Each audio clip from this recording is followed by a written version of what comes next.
যারা সংরক্ষিত মহিলা আসনে প্রার্থী হতে ইচ্ছুক, যারা দলের মনোনয়ন সংগ্রহ করে যেটা জমা দিয়েছেন, তাদের সাক্ষাৎকার অনুষ্ঠান হবে। এবং আমাদের যে গঠনতন্ত্র অনুযায়ী দলের মনোনয়ন বোর্ড যেটা, অর্থাৎ এটা সভাপতিত্ব করেন দলের চেয়ারম্যান এবং সদস্য থাকেন দলের স্ট্যান্ডিং কমিটির মেম্বাররা, জাতীয় স্থায়ী কমিটির সদস্যরা, তারা বসে সাক্ষাৎকার নেবেন।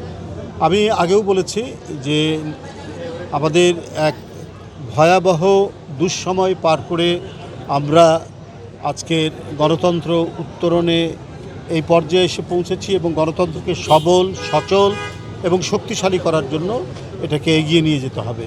সেই ক্ষেত্রে মহিলারা যে অবদান রেখেছে বিগত 15-16 বছরের আন্দোলনে, 17 বছরের আন্দোলনে, নিঃসন্দেহে তাদের সেই অবদানকেও মূল্যায়ন করা হবে।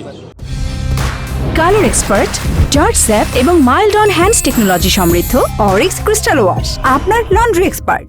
সেই ক্ষেত্রে আপনারা জানেন যে অনেক মহিলা নেত্রী আমাদের, তাদের নামে মিথ্যা মামলা হয়েছে, তারা শর্টগানের গুলি খেয়েছে, তাদের বাড়িতে ভাঙচুর করা হয়েছে, তাদের সন্তানদেরকে ধরে নিয়ে যাওয়া হয়েছে শুধুমাত্র রাজনীতি করার কারণে এবং রাজনৈতিক আদর্শের কারণে। এই পৈশাচিক বিভীষিকা তো 16-17 বছর ধরেই চলেছে। তো আমার বিশ্বাস দল এই সমস্ত বিষয়গুলো বিবেচনা করবে। পাশাপাশি সংসদে কথা বলার জন্য এবং আইন প্রণয়নের ব্যাপারে যে জ্ঞান থাকা দরকার, যে শিক্ষা থাকা দরকার, এই সব বিষয়গুলোও এখানে বিবেচিত হবে বলে আমি মনে করি। তো সব কিছু বিবেচনা করেই আমাদের যে মনোনয়ন বোর্ড তারা চূড়ান্ত করবেন সংসদ সদস্য কারা, মহিলা সংসদ সদস্য কারা হবেন সে বিষয়টি তারা চূড়ান্ত করবেন এবং যথাযথ মূল্যায়ন হবে বলে আমি বিশ্বাস করি। আজকে কোন বিভাগ? আজকে হবে রংপুর বিভাগ, রাজশাহী বিভাগ, খুলনা বিভাগ, বরিশাল বিভাগ, ফরিদপুর বিভাগ, 5টা বিভাগ আজকে।